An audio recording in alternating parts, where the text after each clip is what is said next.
Human resources undoubtedly play the most important part in the functioning of an organization.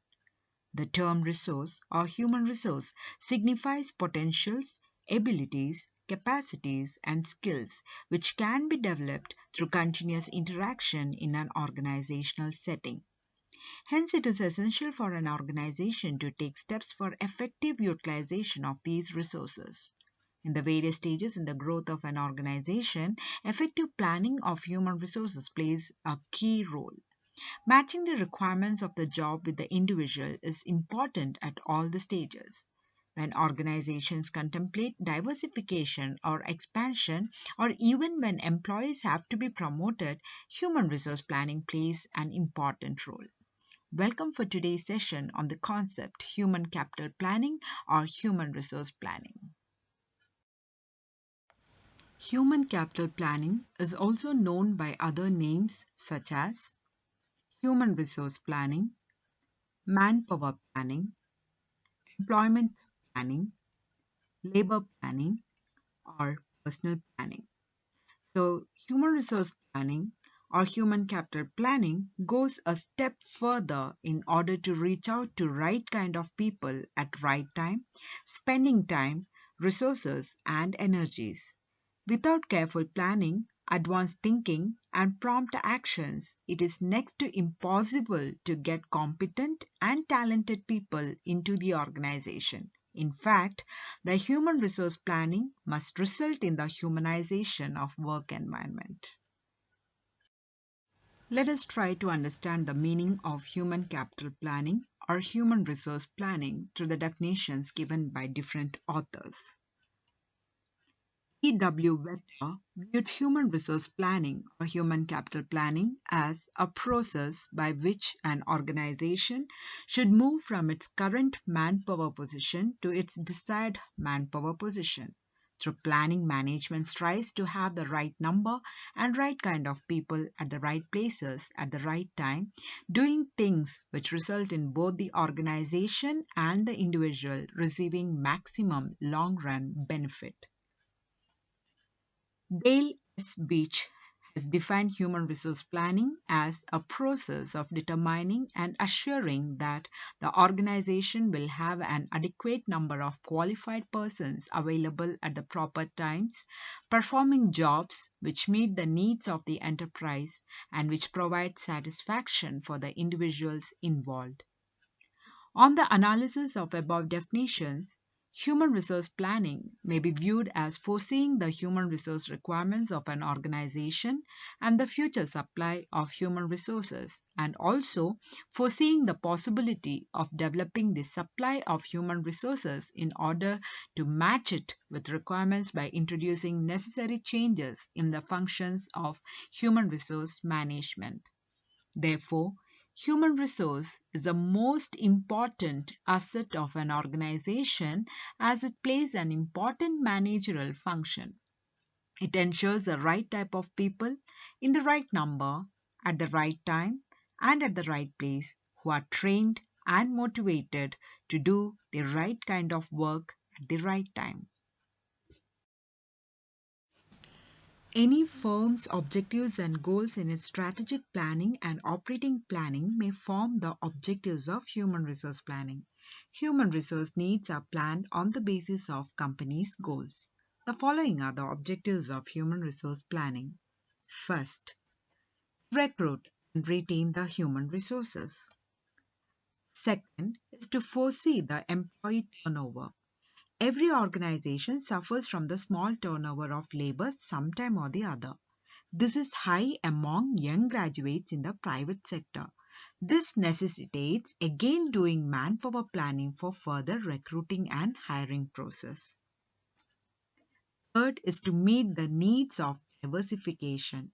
During the expansion and diversification drives in the organization, more employees at various levels are needed. Through proper human resource planning, an organization comes to know about the exact requirement of personnel in the future plans. Fourth is to foresee the impact of technology. Due to changing business environment, jobs have become more challenging and there is an increased need for dynamic and ambitious employees to fill the positions. Fifth is to improve the standard. Efficient human resource planning is needed for attracting and retaining well qualified, highly skilled, and talented employees to maintain the standard of the organization. Sixth is to assess the surplus or shortage of human resources. Seventh is to maintain congenial industrial relations. Eighth is to minimize imbalances. Ninth is to make the best use of its human resources. The last one is to estimate the cost of human resources. The human resource planning process is influenced by overall organizational objectives and environment of business. The human resource planning effectively involves forecasting the personal needs, assessing personal supply, and matching the demand supply factors through personal related programs. Before heading on to the process of human resource planning or the steps under human resource planning, it is necessary to understand the meaning of environment or environmental scanning. Environmental scanning refers to the systematic monitoring of the external forces influencing the organization. The following forces are essential for pertinent human resource planning. Economic factors, which includes the general and regional conditions of a particular country. Technological changes, which includes the robotics or the automations. Demographic changes includes the age composition and the literacy rates. Political and legislative issues includes the laws and administrative rulings. The last one, social concerns, includes the childcare, educational amenities, and other priorities. So, by scanning or browsing the environment for changes that will affect an organization, managers of the organization can anticipate their influence and make certain alterations early in the organization. Now, let us try to understand the human resource planning process in a stepwise. Step 1 under human resource planning process, organizational objectives and policies. Human resource plan is usually derived from the organizational objectives. Specific requirements in terms of number and characteristics of employees should be derived from organizational objectives. Once the organizational objectives are specified, communicated, and understood by all concerned, the HR department must specify its objective with regard to HR utilization in the organization. While developing these objectives, detailed policies need to be framed to address the following demands. That is, how do training and development objectives interface with the human resource planning objectives? What union restrictions are encountered in human resource planning and what policies are needed to handle these constraints? And how to make sure an adaptive and flexible workforce in the organization. So all these specific requirements in terms of number and characteristics of employees should be derived from the organizational objectives. The second step under human resource planning process is human resource need forecast, that is demand forecast, and human resource supply forecast. Now let us try to understand the meaning of human resource need forecast or human resource demand forecast. Demand forecasting is a process of estimating the future quantity and quality of people required to meet the future needs of the organization. The basis of the forecast must be the annual budget and long-term corporate plan, translated into activity level for its function and the department. For example, in the case of a manufacturing company, the sales budget will form the basis for production plan giving the number and type of products to be produced in each period. This will form the basis upon which the organization will decide the number of hours to be worked by each skilled category of workers. Once the number hours required is available, organization can determine the quality and quantity of personnel required for the task. So demand forecasting is essential because it helps the organization to quantify the jobs necessary for producing a given number of goods, to determine the nature of staff mix required in the future, to assess appropriate levels in different parts of the organization so as to avoid unnecessary cost to the organization, to prevent shortages of personnel where and when they are needed by the organization, and to monitor compliances with legal requirements with regard to the reservation of jobs. Now, there are certain techniques which have been used under demand forecasting. They are executive or managerial judgment. Under this, it has been covered with three approaches. That is bottom approach, top-down approach and participative approach, and there are certain statistical techniques which has been used under HR demand forecast. They are ratio trend analysis, regression analysis, work study method and Delphi technique. So these are some of the major methods used by the organization for HR demand forecasting. After analyzing the manpower demand, the next logical step for management is to determine whether they will be able to procure the required number of manpower and the sources for such procurement. So this information is provided by supply forecasting, which is also known as bench forecasting. The main task of supply forecasting is to measure the number of people supposed to be available from within and outside an organization after making allowance for absenteeism, internal movement and promotions, wastage and change in hours, and other conditions of work. Now, supply forecast is required because it is needed as it helps to quantify the number of people and positions expected to be available in future to help the organization realize its plans and meet its objectives. Helps to clarify the staff mixes that will arise in future. It assesses existing staffing in different parts of the organization. It will enable the organization to prevent shortage of people where and when they are most needed. And also, it helps to monitor the future compliance with legal requirements of job reservations. So, the supply analysis covers the following three criteria. The first one is existing human resources. So, here HR audit summarizes each employee's skills and abilities. Employees are encouraged to report their major changes if any, in their careers, such as acquisition of new skills, completion of university degrees, change in duties, seminars attended, papers published, and the like, before updating it periodically. The second is internal sources of supply. Equipped with HR audits, planners can proceed with the analysis of internal supply. This method of technique is generally used for the purpose of inflow and outflow, turnover rate, conditions of work and absenteeism, productivity level, and movement among the jobs. And the last one is the external source of supply. So the external sources are important for specific reasons, like new experience people are available in the organization. Organization growth and diversification create the needs to use external sources to obtain an additional number, unique skill and type of employee.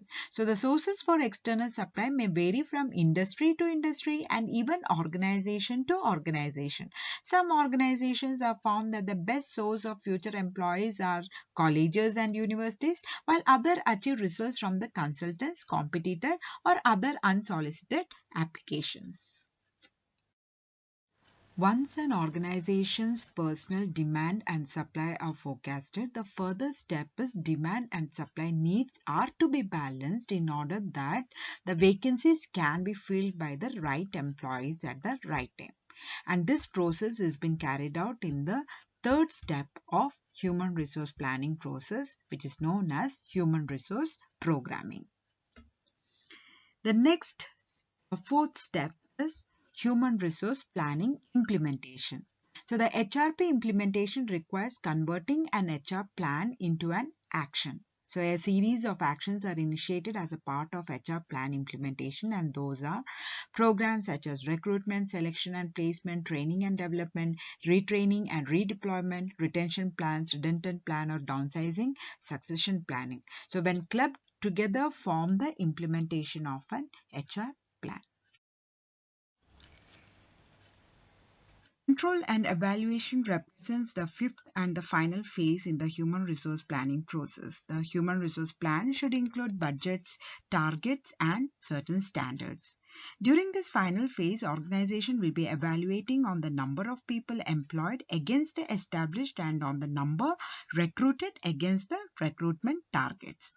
Evaluation is also done with respect to employment cost against the budget and wastage accrued so that corrective action can be taken in future. So to conclude the human resource planning process, as we could see that human resource planning is a 5-step process eventually which leads to major outcomes stated in the diagram. As a strategic HR initiative, either strategies for managing surplus by reducing work hours, manage leave for workers, employee training, etc., or by using strategies for managing shortage of manpower through recruitment of new employees, offer incentives, hire temporary employees, and etc. Moving on to the next topic, HR demand forecasting techniques. Now, under HR demand forecasting techniques, it has been divided into two types of technique. The first one is managerial judgment, and the second one is the statistical analysis tools. Under managerial judgment, it has been categorized into three. That is bottom-up approach. Second is the top-down approach, and the third one is the participative approach. Now, let's try to understand what is this managerial judgment. This technique is very simple. This approach is applied by small as well as the large-scale organizations. Under this method, the executives sit together and determine the future manpower requirements of the enterprise and submit the proposal to the top management for the approval. So when the approval is gone to the top management, so this approach will be known as bottom-up approach. Sometimes the members of top management sit together and determine the needs on the advice of the personnel department or HR department. The forecasts are prepared sent for review to the departmental heads, and after their consent approved the need, this will be known as a top-down approach. However, a combination of both the approaches, that is participative approach, should be applied for demand forecasting. So the best way is a combination of these two approaches. Executives at both the levels equipped with the guidelines sit together and determine the human resources needs of the organization. So this covers the managerial judgment technique. The second type of HR demand forecasting technique is the statistical techniques. So the long range demand forecasting for human resources is more responsive to the statistical and the mathematical techniques. So the following are the methods of forecasting used under this particular category. The first one is a ratio trend analysis. Under this method, the ratios are calculated for the past data related to the number of employees of each category, that is production, sales and marketing levels, workload levels, etc. So future production and sales levels, workload activity levels are estimated with an allowance of changes in organization, methods and the jobs.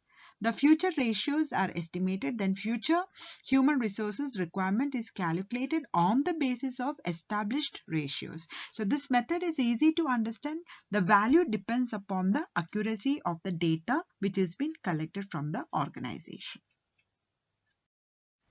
Now the second statistical technique used under HR demand forecasting technique is regression analysis. Regression analysis is used to forecast demand for human resources at some point of time in future by using the factors such as sales, production, services provided, etc. So this method is used when independent and dependent variables are functionally related to each other. The third technique used is a work study technique. The work study technique can be used when it is possible to apply work measurement to calculate the length of operations and the amount of labor required. So the starting point in a manufacturing company is a production budget prepared in terms of volumes of saleable products for the company as a whole or volumes of output for individual department. So the budget of productive hours are then compiled using standard hours for the direct labor. The standard hours per unit of output are then multiplied by the planned volume of units to be produced to give the total number of planned hours for the period. This is then divided by the number of actual working hours for an individual operator to show the number of operators required. So allowance will have to be made for absenteeism and idle time. The last statistical technique used under HR demand forecasting is Delphi technique. So the Delphi technique is described as a process in which the forecast and judgment of a selected group of experts are solicited and summarized in an attempt to determine the future HR demand. In the Delphi technique, a panel of relevant people is chosen to address an issue. It facilitates group discussion making. Experts are chosen on the basis of their knowledge of internal factors that might affect a business, the knowledge of the general business plans of the organization, knowledge of the external factors that might affect demand for the firm's product and service, and hence its internal demand for labor. Experts may range from first-line supervisors to the top-level managers. Sometimes even the outside experts are also used here. So the main objective of the Delphi technique is to predict the future developments in a given area by integrating the independent opinion of the experts. A set of opinions pertaining to a specific problem obtained in writing, usually through a questionnaire from several experts in the specific field, which is the ultimate known as a Delphi technique. So the experts are required to give justification for the answers given in the first questionnaire, and on the basis of it the revised questionnaire is prepared and is again sent to the same group of experts. The objective of a Delphi technique is to reach to the most accurate answer by decreasing the number of solutions each time the questionnaire is sent to the group of experts.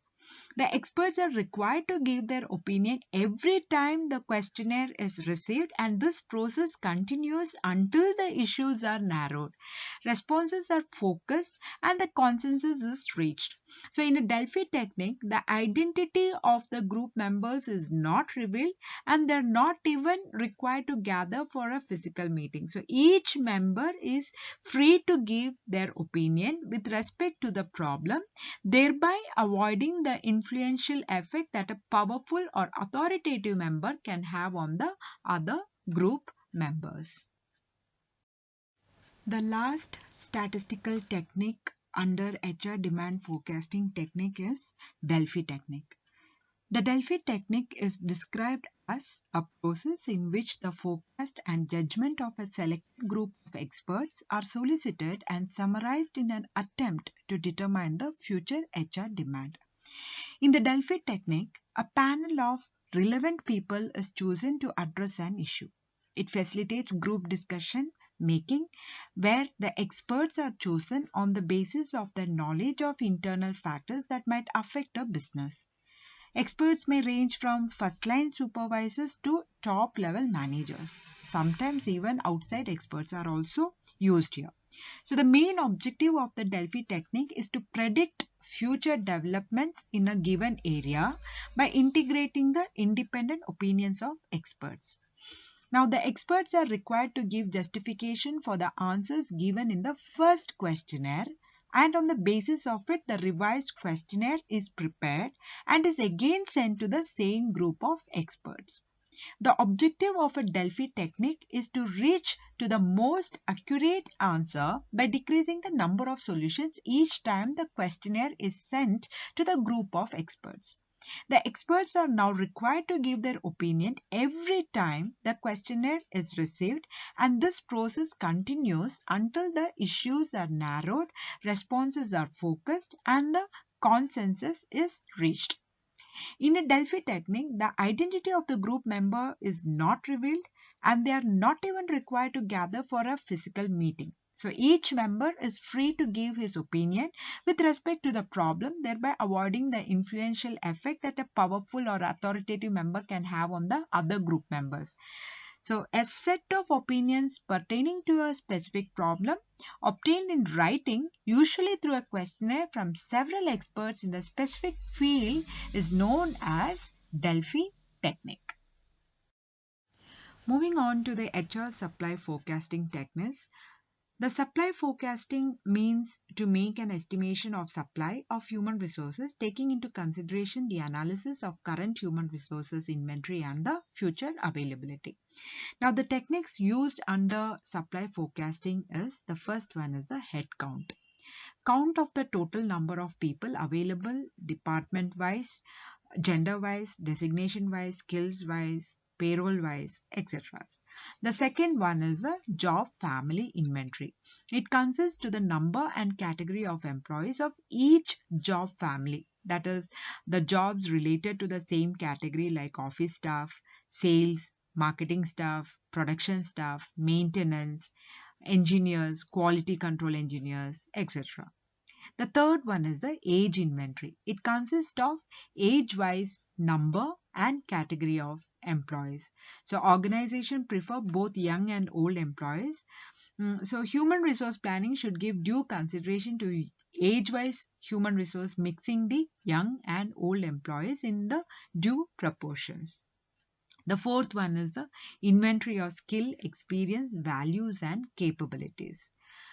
So organizations should take a stock of present inventory of skills, employees with number of years of experience, values, and the capabilities. The fifth one is inventory of qualifications and training, which consist of educational qualifications of the employees, academic and technical, and special qualifications, if any, and the training received by the employees. Sixth one is inventory of salary grades. This includes pay and allowance wise and total emoluments wise stock taking. The seventh one is gender wise inventory. So inventory of male and female employees of the organization is considered in the HR supply forecast. Eighth one is the local and non-local wise inventory. So it includes a stock of local employees and the employees belonging to other areas such as different states of India or other country. Then the last one is inventory of past performance and future potentialities. There are several human capacities or potentialities required for performing jobs at the workplace. So requirements of these along experience need to be taken into consideration while taking a stock of human resource inventory. What are the benefits of human resource planning? The human resource planning helps in forecasting the future needs of the manpower. And not only this, but it also helps in anticipating the vacancies arising in the near future. Second one, it is cost effective. That is, the enterprise can anticipate the shortage and surplus of manpower and can control the imbalance that may become unmanageable or expensive. Better planning for the employee development. Through human resource planning, the skills of the existing employees can be improved by giving them timely training and development opportunities. Fourth, training programs become more effective. Since the manpower gaps arising out of shortage or surplus, it can be determined through the manpower planning and the training can be imparted accordingly. The last one, it helps to make the strategic decisions related to the hiring and training of the manpower in case of shortage and layoff, termination or replacement of the manpower, or in case of a surplus. Thus, through human resource planning, the firms can effectively manage the manpower requirements, both current and the future needs, and also helps in reducing the lead time spent on searching the prospective candidate for the vacant position. I hope you have understood the concepts. Thank you. Have a nice day.